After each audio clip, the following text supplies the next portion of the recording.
Kodaikanal Appar lake view சாலையில் எதிரே வேகமாக வந்த இருசக்கர வாகனத்தின் மீது மோதாமல் தவிர்க்க வலதுபுறமாக திருப்பப்பட்ட கார் சாலையோர மண்மேட்டின் மீது ஏறி தலைக்குப்புற கவிழ்ந்து விபத்துக்குள்ளானது. இதில் காரில் பயணித்த கேரளாவைச் சேர்ந்த பெண் உட்பட 2 காயமடைந்தனர்.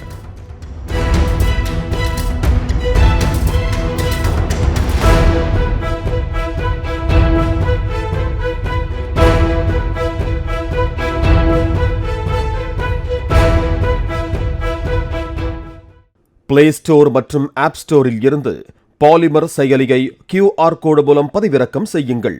செய்திகளை உடனுக்குடன் பெறுங்கள்.